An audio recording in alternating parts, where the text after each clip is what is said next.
Y como sabemos, hermanos, que nosotros estamos aquí para aprender las verdades de Dios. En Juan, vamos a leer en Juan capítulo 8, versículo 31. Quería explicarle un poco más sobre este tema. Juan capítulo 8, versículo 31 y 32.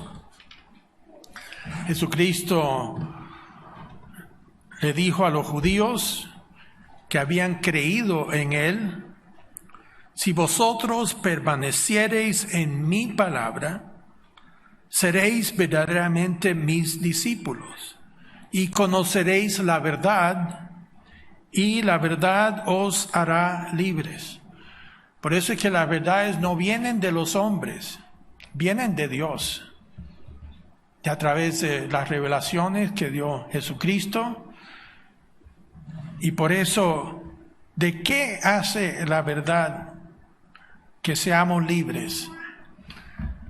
Dos cosas en particular: libres del error de las enseñanzas humanas y libre de las mentiras de los hombres que hay. Por eso es que Cristo dijo que si vamos y lo seguimos a las enseñanzas, que vamos a quedar libres de tantos errores religiosos que se enseñan, que no se encuentran en las Escrituras. Quisiera compartir cuando todavía estaba en mi adolescencia. Me acuerdo que como un joven católico, mi madre me contó el relato de la visión en Fátima, Portugal, de 3 niños pequeños que vieron una visión de la Virgen María en 1917 y que esa Virgen María les había mostrado el fuego del infierno con gente cayendo. Ese mismo momento, la gente que muere y va cayendo en este infierno ardiente. Y realmente me asustó. Entonces sí sentí que tenía que ir a la iglesia, porque si todas esas personas estaban cayendo en el infierno, era como una amenaza, que eso me puede pasar a mí también. Y por eso cuando conocí el camino de Dios, empecé a ver la palabra de Dios, lo que dice la palabra de Dios, quedé libre de mentiras de hombres. Y aquí en ninguna parte leemos de que las personas están cayendo en un infierno ardiente y que están ahí eternamente o en un purgatorio. Y qué alivio me sentí cuando vi que la Biblia enseñaba otra cosa. Quedé libre de toda esa angustia. Y hay muchas personas que ni siquiera quieren acercarse a una iglesia porque dicen que si esa visión de que las personas están cayendo en un infierno y que están ahí condenados, dicen, eso es peor que un ser humano, de un juez que estaría sentenciando a una persona por sus pecados en esta corta vida y que estuvieran ardiendo eternamente. Y sin embargo, eso es lo que se enseña. Y eso aterra y asusta, pero uno no debe asistir a la iglesia por miedo o por susto. Leemos que la Biblia dice que Dios es amor y que Él tiene un destino hasta para los que son los malvados incorregibles. El destino de ellos no es estar en un infierno ardiendo eternamente. Ese no es el plan que Dios entregó. Y lo que quiero enseñarles a través de las Escrituras, que Dios nos dio un maravilloso ejemplo de lo que le suceden a dos diferentes personas durante los tiempos de Jesucristo y cuál sería el destino de estas dos personas. Una era un mendigo, prácticamente de la clase social más baja que había en ese entonces. ¿Cuál fue el destino del mendigo? Y el segundo era un hombre fabulosamente rico, de tal manera que podía tener un banquete suculento todos los días del año.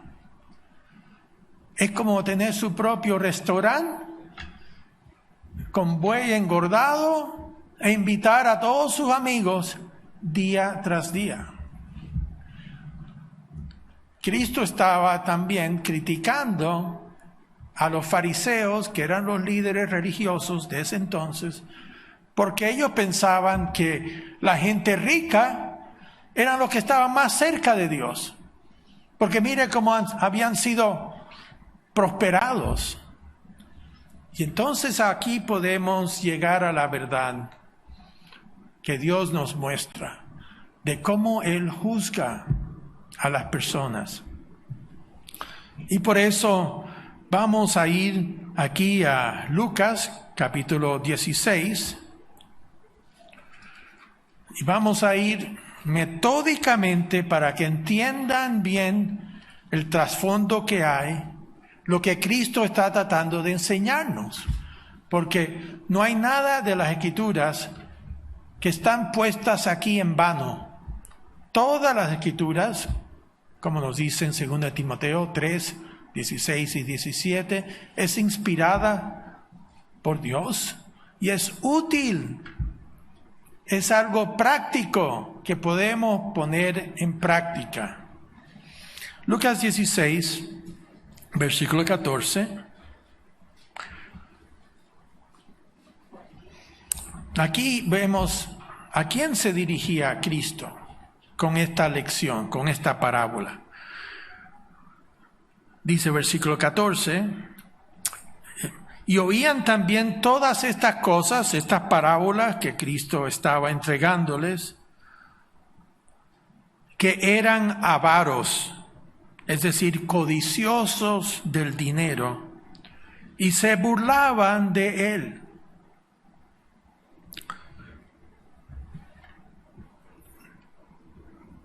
Ellos eran amantes del dinero.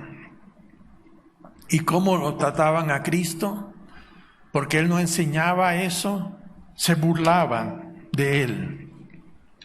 Le faltaban el respeto, no creían en Él y lo ridiculizaban.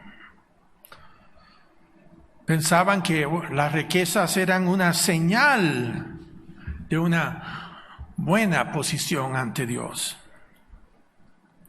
Y Él les estaba hablando del destino hacia donde se dirigían, que era muy diferente de lo que ellos creían. En Lucas capítulo 11, versículo 39, Cristo, que podía leer los corazones, lo que eran las intenciones de las personas, dijo Lucas 11, versículo 39, pero el Señor le dijo: ahora bien, vosotros los fariseos limpiáis lo de fuera del vaso y del plato, pero por dentro estáis llenos de rapacidad y de maldad. Se veían muy honestos, muy religiosos por fuera, pero por dentro estaban con actitudes carnales, siendo autojustos, creyéndose muy superior a los demás y menospreciaban a las otras personas. En Mateo 21, después vamos a volver a Lucas 16, mantengan un dedo ahí, pero en Mateo 21, versículo 31, Cristo se dirigió a ellos otra vez, porque aquí vamos a entender lo que Cristo estaba diciendo en esa parábola. En Mateo 21, versículo 31, dice, hablando de esta parábola de los dos hijos, ¿cuál de los dos hizo la voluntad de su padre? ¿El que dijo que iba a ir y no fue? ¿O el que dijo que no iba a ir y después se arrepintió y fue? Y ellos dijeron, el primero, el que primero no tenía ganas de ir, pero igual fue. Jesús les dijo, de cierto os digo que los publicanos y las rameras van delante de vosotros al reino de Dios. Porque vino a vosotros Juan en camino de justicia y no lo creísteis. Pero los publicanos y las rameras le creyeron y muchos se arrepintieron de sus pecados. Y vosotros, viendo esto, no os arrepentisteis después para creerle. Se mencionó, Héctor, en el primer mensaje, ese barro, esa arcilla que se endurece. Y ese es el problema que tenían los fariseos, que se habían endurecido y que miraban en poco a las demás personas.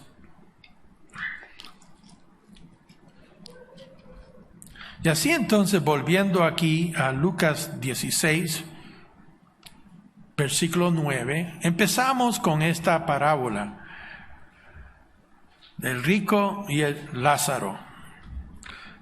Dice, había un hombre rico que se vestía de púrpura y de lino fino. Era el ropaje de la realeza. Este hombre era tan rico que se vestía de púrpura, que era el pigmento más costoso que había en ese entonces, porque tenían que sacarlo de un animalito marino, y tenía dentro de ese tipo de, parecía como un tipo de caracol marino, y dentro de ese animalito, en la concha, tenía una tinta que era púrpura. Entonces tenían que extraer cada uno, y solamente eran unas pocas gotas, imagínense, para poder teñir a todo un traje. Pero este hombre era tan rico que podía hacerlo, y de lino fino, que también es una tela muy costosa, y hacía cada día banquete con esplendidez. No pensaba en nadie más, solamente agasajar sus amigos. Y había también un mendigo llamado Lázaro, que estaba echado a la puerta de aquel, lleno de llagas. Parece que este mendigo era incapacitado, porque dice que estaba echado, que probablemente ni siquiera podía mover las piernas. Las personas, como sabían, mire, vamos a ponerlo enfrente de la casa de este hombre, que solamente con la basura que sale de ahí uno podría comer muy bien. Y lo ponían con la esperanza de que por lo menos de todo lo que botaban le dieran algo a ese mendigo. Tenía llagas porque no tenía qué comer, la ropa se le había deshecho y nadie estaba ahí para atenderlo. Dice, y ansiaba saciarse de las migajas que caían de la mesa del rico. Él ni siquiera pedía algo que estaba encima de la mesa del rico, solamente lo que caía. Las porciones que caían, cualquier cosa. Él miraba de lejos. Me recuerda un poco un cuento que escuché de un amigo acá en Chile, cuando Katy y yo vivíamos acá, que yo iba a la UAI y ahí practicaba básquetbol. Entonces, ahí hice buenos amigos chilenos y había uno que era ingeniero, muy buena persona. Y una vez me contó, como yo vine de Cuba y tuve que salir a los 7 años con la ropa puesta encima, perdimos todo.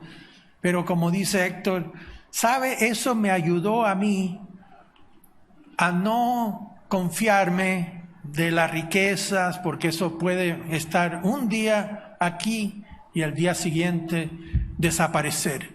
Y como que me di cuenta que esta sociedad no es tan estable, no es algo que uno puede depender de un día al otro cómo va a estar.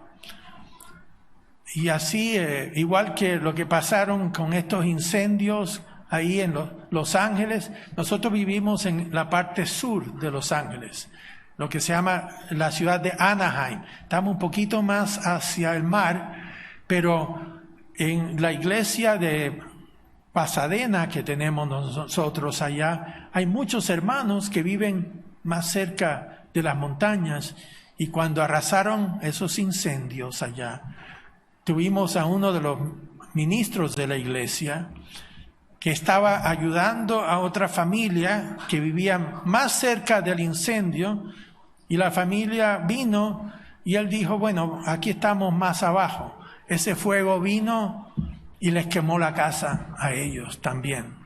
Y de un día al otro, con todo lo que había, no quedó nada, con la ropa y las pocas cosas que pusieron en el automóvil. Entonces no me digan a mí que uno puede sentirse confiado en lo que tiene. Tiene que aprovecharlo, ponerlo a buen uso, pero nunca convertirse en uno de estos codiciosos que creen que el dinero les va a traer toda esa felicidad y que es lo único que necesitan. El dinero es un medio hacia un fin. No hay nada mal con el dinero si uno lo usa bien. Lo usa con fines legítimos y para la familia y para la educación y todo eso. Pero hay personas que lo único que quieren es amasar y entonces ahí con sus amiguitos gastar y malgastar las cosas. Entonces aquí vemos que Lázaro solo miraba, y eso es lo que quiero volver, que con este compañero que tenía en el deporte y me dijo, ¿sabe que un amigo mío fue a Cuba? Y le dije, sí, porque acá hay muchos vuelos, uno puede ir a vacaciones baratas y todo. Y entonces le pregunté, ¿y cómo le fue? Y dice, bueno, me llamó algo la atención. Y es que él estaba en uno de estos hoteles, enfrente de la playa, pero dice que no tenía apetito cuando comía. Y le pregunté, ¿y por qué? ¿No estaba buena la comida? No, la comida estaba muy buena. El problema es que cada vez que se sentaba, habían como 20 cubanos que estaban mirando cómo él comía la comida, porque ellos no tenían ese tipo de comida y se le quitaba el apetito. Bueno, acá tenemos, igual que a esos pobres cubanos que están mirando y viendo, si solamente me dieran algo de la basura, estaría feliz. Y dice, y aún los perros venían y le lamían las llagas. Eran el único compañero que tenía. Y aconteció que murió el mendigo. Parece que nunca conoció el camino de Dios. Cristo lo está señalando como un ejemplo de miles y miles de mendigos que hay. Este fue uno en particular. Y dice, y fue llevado por los ángeles al seno de Abraham. Y murió también el rico y fue sepultado.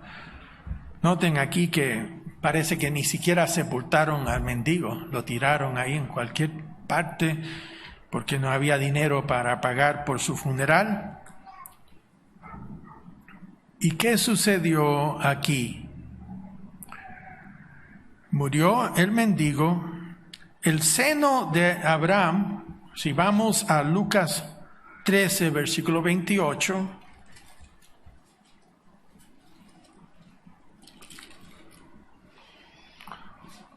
Aquí hablando de la puerta estrecha, el camino de Dios. Vamos a empezar en el versículo 23. Alguien le dijo: Señor, son pocos los que se salvan. Y él les dijo: esforzaos a entrar por la puerta angosta, porque os digo que muchos procurarán entrar y no podrán. El camino de Dios no es fácil. Está basado en la obediencia de las leyes de Dios. Y hay 4 leyes en particular que son importantes. La primera es guardar el día sábado como santo. El 4º mandamiento que Dios estableció. Él hizo el 7º día de la semana santo. Él no hizo ningún otro día. De hecho, no vemos nadie en el Antiguo o el Nuevo Testamento que jamás dejó de guardar el sábado y que empezó a guardar el día domingo. No hay un solo caso. Entonces, el 4º mandamiento es una señal de que uno está en el pueblo que es el correcto, que sigue a Dios. Pero esa es la primera señal. La segunda señal es que también guardan los sábados anuales, no solo los semanales, porque también son días santos que Dios ha separado. Como le dijo a Moisés ante esa zarza ardiente, cuando Dios se manifestó a Moisés, le dijo: quitad tus calzados, porque el lugar donde estás es santo. Dios pone esa santidad en este espacio de tiempo, el sábado y las fiestas santas. No hay ninguna otra parte que Él establece eso en el tiempo. Y eso va a continuar cuando Cristo vuelva. Se van a guardar el sábado, las fiestas santas. Eso sigue en perpetuidad. La tercera señal que uno está en el camino correcto de Dios tiene que ver con los alimentos bíblicos, que se comen los alimentos de acuerdo a la Biblia, que significa respeten el equipo de limpieza que Dios puso sobre la tierra, sobre los cielos y sobre el mar. Porque esos animales Dios los puso para ser comidos por otros animales, pero no seres humanos. Y que ese es el equipo de limpieza. Yo aquí cuando veo los programas de ecología que hay, todas estas machas y todas estas ostiones y todas las ostras que se han estado comiendo, y entonces vienen las mareas rojas, porque no hay un sistema de limpieza que Dios puso en el fondo del mar.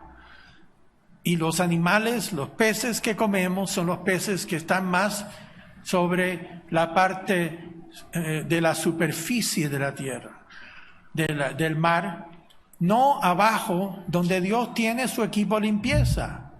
Los cangrejos, las langostas, todas esas cosas Dios dijo en Levítico 11 y Deuteronomio 14, estos no los comerás. Dios santificó los animales que debemos comer. Pongan su dedito aquí, estamos en Lucas 13, pero vayamos a Primera de Timoteo para ver lo que que Él santifica los animales. Aquí, 1 Timoteo capítulo 4. Noten otra vez la advertencia que Dios tiene del mundo en los tiempos del fin, ¿Qué tipo de enseñanzas habrán? Dice en 1 Timoteo 4, versículo 1, dice, pero el Espíritu dice claramente, hablando del Espíritu de Dios, en su pueblo, en sus ministros, que Dios habla a través de ellos, que en los postreros tiempos, en los tiempos del fin, en que ya estamos aquí justo en las postrimerías, estamos muy cerca de todo. Yo les voy en los estudios bíblicos, les voy a hablar de esas 5 vacas rojas, becerros, que ya se están preparando para hacer los sacrificios allá en Jerusalén. Y que ya ahora con un presidente norteamericano un poco más respetuoso de las leyes de Dios y todo, y quizás le dé el visto bueno a que Israel pueda empezar con esos sacrificios. Las cosas se están conjugando. Dice, en los tiempos postreros, algunos apostatarán de la fe. Significa, hay personas que no van a perdurar hasta el fin, que son tentados, que son afectados por esto y lo otro, escuchando espíritus engañadores y a doctrinas de demonios. Así que los demonios están muy activos.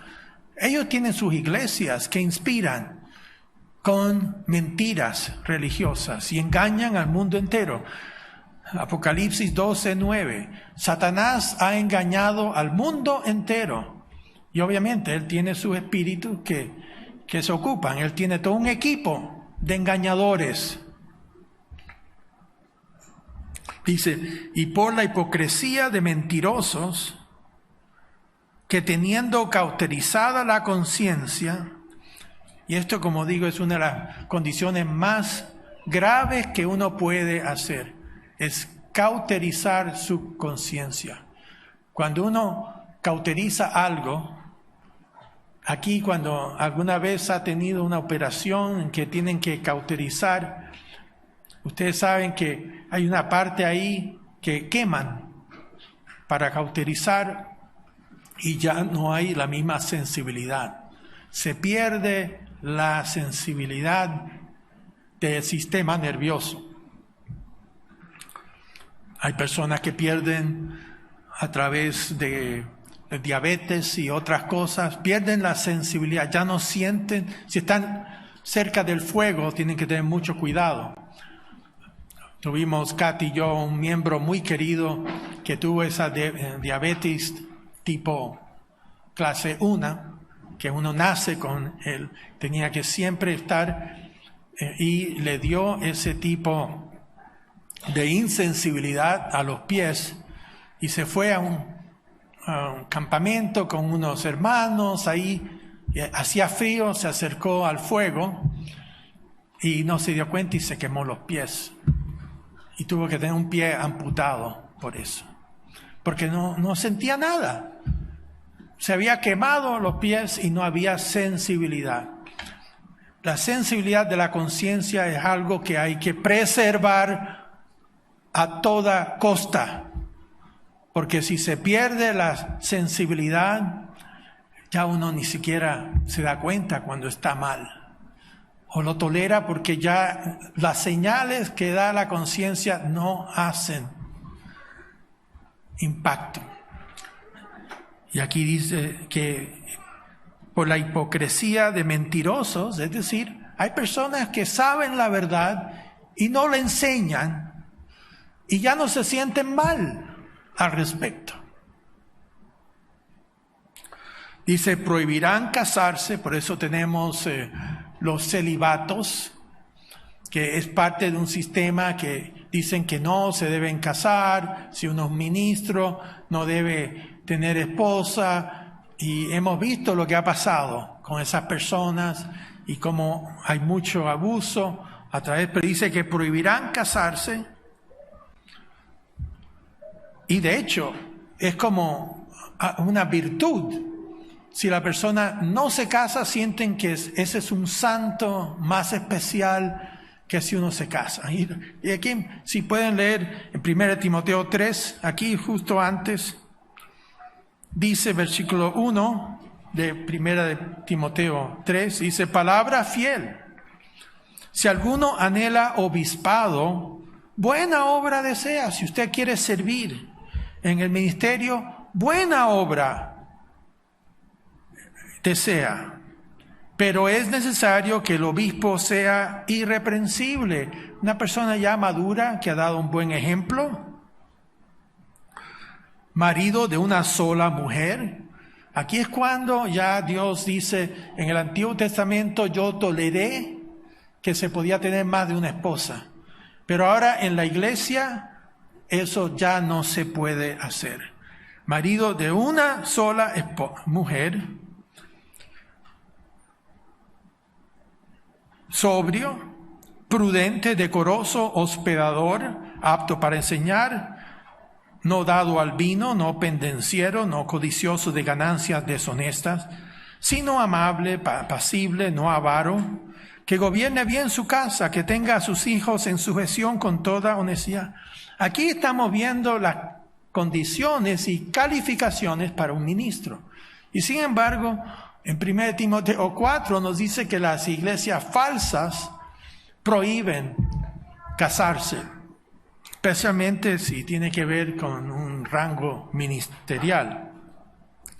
Dice, y mandarán abstenerse de alimentos que Dios creó para que con acción de gracias participasen de ellos los creyentes y los que han conocido la verdad.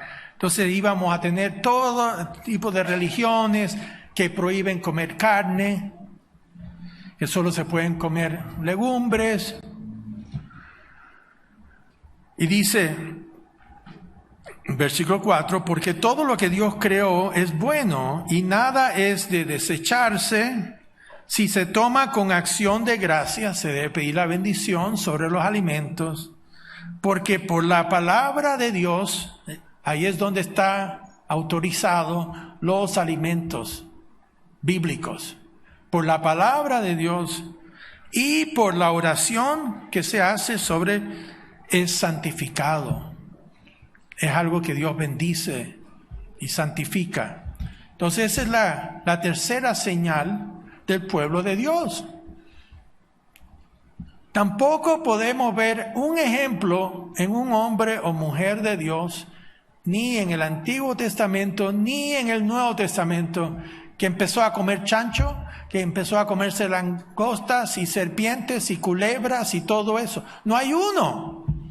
Y sin embargo, 98% de las iglesias tradicionalmente cristianas se comen sapos y culebras. No están guardando la palabra de Dios. Y la cuarta señal tiene que ver con el diezmo de Dios, que uno debe honrar a Dios con su ganancia, separando ese 10% para la obra de Dios. Aquí nos dice en Levítico 27,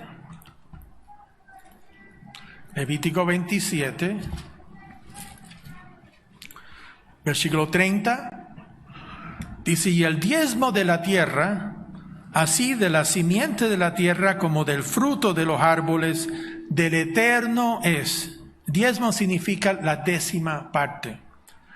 Es cosa dedicada a Dios, no dedicada a uno mismo. No se debe tocar esa 10ª parte.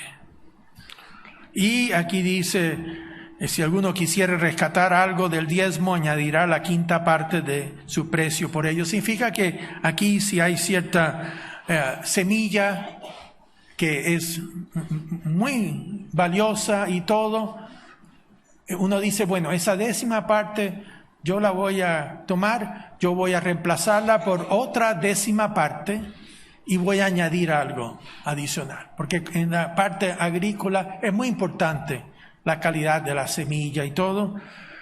Y dice el versículo 32, y todo diezmo de vacas o de ovejas, de todo lo que pasa bajo la vara, el diezmo será consagrado al Eterno. Entonces, si uno tenía 9 animales, todavía no diezmaba, pero el 10º animal pasaba por la vara del pastor, esa era separada para Dios. Y en este caso dice que no mirará si es bueno o malo, ni lo cambiará, y si lo cambiare, tanto él como el que se dio en cambio serán cosas sagradas, no podrán ser rescatados. Estos son los mandamientos que ordenó el Eterno a Moisés para los hijos de Israel en el monte Sinai. Y esos continúan siendo vigentes en el Nuevo Testamento también. Entonces, aquí, volviendo a Lázaro y el hombre rico, en Lucas 16, vemos que Abraham fue llevado al seno, Lázaro fue llevado al seno de Abraham. Noten en Lucas 13, 28, yo había mencionado esto. Aquí dice, apartaos de mí, hacedores de maldad, allí será el llanto y el crujir de dientes cuando veáis a Abraham, Isaac y a Jacob y a todos los profetas en el reino de Dios y vosotros estéis excluidos, porque vendrán del oriente y del occidente, del norte y del sur. O sea, las 4 direcciones que hay, y se sentarán a la mesa en el reino de Dios cuando Cristo vuelva. Y entonces, el seno de Abraham significa que ese mendigo logró entrar en el reino de Dios. Lo más probable es que el mendigo que murió, probablemente era analfabeto, no tenía ninguna preparación, todo. Igual cuando resucitó en la segunda resurrección, que se menciona en Apocalipsis 20, del versículo 11 en adelante, dice que Dios levantó a toda la humanidad que en su ignorancia pecó y murió. Eso incluye prácticamente a todo el pueblo chino que ha existido, a todos los pueblos africanos que nunca conocieron el camino de Dios. Eso incluye a los caníbales que no tenían ninguna otra idea, pensaban que comerse a las personas era bien y eso era costumbre de ellos. Pero si hubiéramos vivido en el África como ellos y criado de esa manera, nosotros no hubiéramos entendido que eso era malo. Y aquí tenemos a Lázaro. Y aquí vayamos a Apocalipsis capítulo 20. Apocalipsis capítulo 20. Porque aquí quiero ubicar lo que pasó con Lázaro. Porque es difícil pensar que él recibió el Espíritu Santo y fue parte de la iglesia en ese entonces.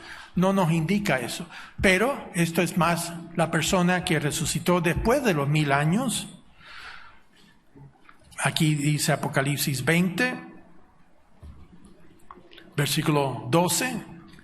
Esto es después de los 1000 años. Y vi a los muertos, grandes y pequeños, de pie ante Dios. Esto no significa altura. Esto significa el estado en la sociedad, el estrato social. Así que aquí van a estar los reyes y los mendigos, de pie ante Dios. Así que ahora resucitaron a vida física, porque están de pie. Y los libros fueron abiertos. La palabra aquí, libros en griego, significa Biblia. Se les abrió para que entendieran el camino de Dios y se pudiesen evaluar y ver los errores que fueron engañados para seguir. Dice, y otro libro fue abierto, el cual es el libro de la vida. El libro de la vida es cuando la persona conoce el camino de Dios, se arrepiente, se bautiza y recibe el Espíritu Santo por la imposición de manos, y su nombre es inscrito en los cielos, con derecho a esa primera resurrección. O, en este caso, el derecho a recibir esa resurrección a la vida eterna. Y dice, y todos fueron juzgados, los muertos, por las cosas que estaban escritas en los libros. Es decir, la Biblia es nuestro libro de juicio, según sus obras. Después tenemos lo que llamamos la tercera resurrección, porque ya estos fueron juzgados. Probablemente son 97% de todo ser humano que ha vivido. Será parte de la segunda resurrección, porque la primera resurrección probablemente es más como 1% de los seres humanos que jamás han vivido, han conocido la verdad de Dios en esta vida y tienen la dicha de ser parte, como nos dice aquí en Apocalipsis 20, versículo 6. Bienaventurado y santo el que tiene parte en la primera resurrección. Es una bendición tremenda. La segunda muerte no tiene potestad sobre estos. Ellos no van a resucitar de nuevo para ser juzgados. Ellos están siendo juzgados ahora para esa vida eterna, sino que serán sacerdotes de Dios y de Cristo y reinarán con Él 1000 años. Se llama la primera resurrección. Hemos hablado de la segunda resurrección. Estos fueron juzgados, el libro de la vida estaba abierto ante estas personas, pero eso no incluye a toda la humanidad, porque ¿qué se va a hacer con esos malvados, incorregibles, que cauterizaron sus conciencias, que no quieren la salvación de Dios? Y aquí en el versículo 13 tenemos la tercera resurrección. Y el mar entregó los muertos que había en él, y la muerte y el Hades, que es la tumba, entregaron los muertos que había en ellos. Así que de todo donde murieron, resucitan, y fueron juzgados cada uno según sus obras. No se le ha abierto el libro de la vida para ellos. Y dice, y la muerte y el Hades, es decir, la tumba, fueron lanzados al lago de fuego. Esta es la muerte segunda. Y el que no se halló inscrito en el libro de la vida fue lanzado al lago de fuego. En la tercera resurrección sí es cuando son lanzados en el lago de fuego para morir definitivamente. Se llama la segunda muerte. Entonces aquí en Lucas 16 vemos que Lázaro logró ser parte del reino de Dios.